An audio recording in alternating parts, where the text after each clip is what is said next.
Muhaimin Iskandar, atau lebih dikenal dengan Cak Imin, Ketum Partai PKB, menjawab pantun dan ramalan khas dari Prabowo Subianto, Ketum Partai Gerindra.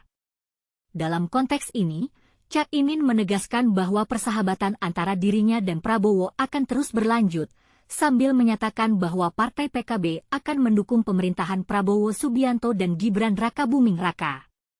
Hal ini diungkapkan oleh Cak Imin saat mengucapkan pujian kepada Prabowo setelah bertemu di Rapimnas Gerindra di Indonesia Arena GBK, Jakarta Pusat, Sabtu, 31 Agustus 2024.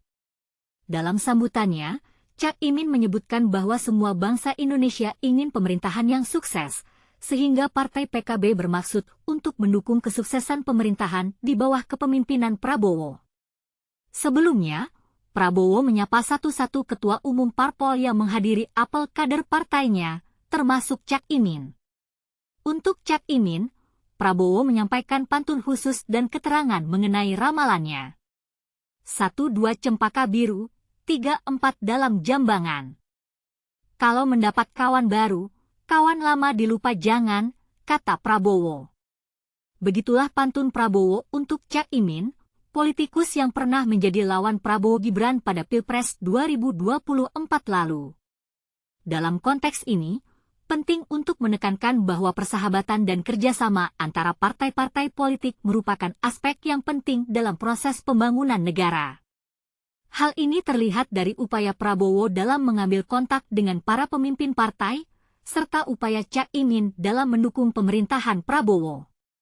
Selain itu, perlu juga diperhatikan bagaimana Prabowo mengambil tindakan untuk mengambil kesimpulan dari kejadian-kejadian yang terjadi sehingga dapat membuat ramalan yang tepat. Dalam hal ini, penting untuk menekankan bahwa perlu ada kerjasama dan kolaborasi antara semua pihak dalam mencapai tujuan yang bersama.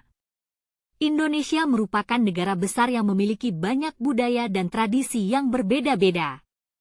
Oleh karena itu, perlu ada komitmen serius dalam mencapai tujuan yang bersama tanpa harus mengikuti budaya lain yang mungkin tidak sesuai dengan budaya dan tradisi Indonesia. Selain itu, perlu juga diperhatikan bahwa Prabowo tidak dapat menghadiri penutupan Muktamar PKB ke-6 karena alasan kesehatan. Ketua Umum PKB, Muhaimin Iskandar, menyebutkan bahwa Prabowo kurang sehat sehingga tidak dapat hadir dalam gelaran ini. Namun, PKB memahami keadaan ini dan tetap menghargai Prabowo sebagai pemimpin yang dihormati. Dalam hal ini, penting untuk mengungkapkan bahwa kesehatan merupakan hal yang penting dan harus diutamakan. Selain itu, perlu juga diperhatikan bahwa komitmen dan hormat yang dimiliki oleh Partai PKB terhadap Prabowo sebagai pemimpin yang dihormati dan dipercayai. Hal ini menunjukkan bahwa kerjasama dan kolaborasi antara partai-partai politik merupakan hal yang penting dalam mencapai tujuan yang bersama.